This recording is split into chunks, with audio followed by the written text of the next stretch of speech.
পায়স বনাবৰ কাৰণে প্ৰথমে মই এটা পাতিত 1 কাপ ডাঙৰ কাপেৰে 1 কাপ চাউল তিয়াই ল'লোঁ।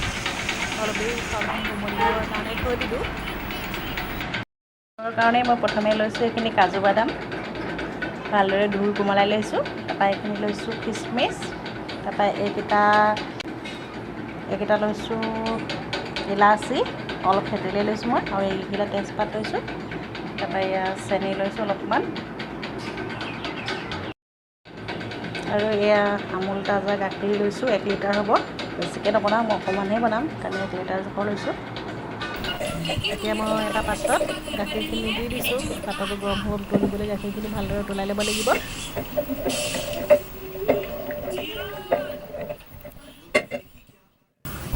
এতিয়া মই গাখীৰখিনিত তেজপাত কেইখিলামানে আৰু ইলাচি কেইটা দি ভালদৰে মিহলাই লৈছোঁ, যাতে তাৰ পৰা এটা ধুনীয়া চেণ্ট ওলায়, আৰু এইখিনি ভালদৰে মিলাই দিছোঁ। এতিয়া অলপ দেৰি হোৱাৰ পিছত গাখীৰখিনি ভালদৰে উতলিছে, আৰু মই এনেকৈ অলপ দেৰি লৰাই লৈছোঁ যাতে গাখীৰখিনি ক'তো লাগি নধৰে। এতিয়া মই ইয়াতে চাউলখিনি দি দিম কোমলাই থোৱা।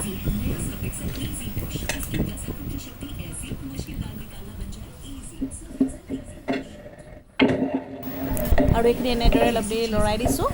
আৰু এতিয়া মই ইয়াতে কাজু বাদামখিনি দি দিম কোমলাই থোৱা, খিচমিচখিনিও লগতে দি দিম, আৰু এইখিনি ভালদৰে লৰাই সিজিবলৈ দিব লাগিব।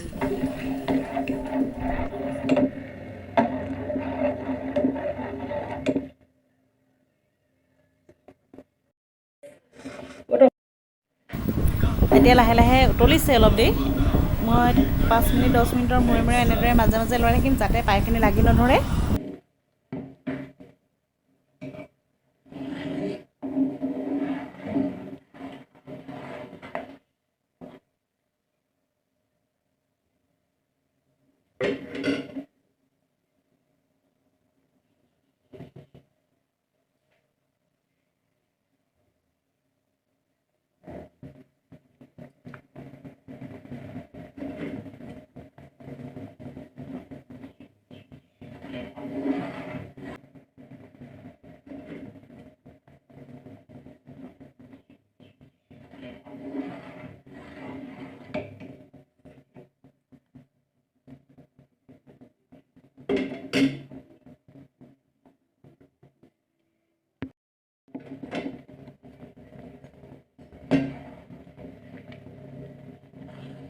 এয়া আমাৰ পায়স অলপ সিজিলে, আৰু অলপ দেৰি থ'লেই হৈ যাব।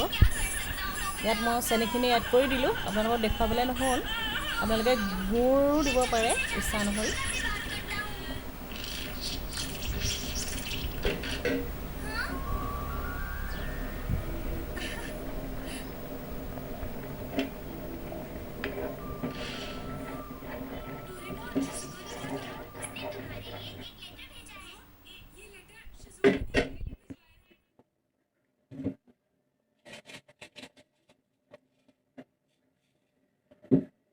এতিয়া মই ইয়াতে বাতিটোত লাগি থকা অকণমান চেনি আছিলেগৈ, সেইকণো দি দিছোঁ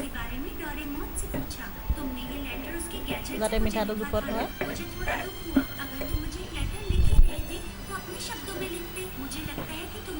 এতিয়া আমাৰ পায়সখিনি সম্পূৰ্ণৰূপে হৈ উঠিছে। এতিয়া মই এটা পাত্ৰত কাঢ়ি ল'ম।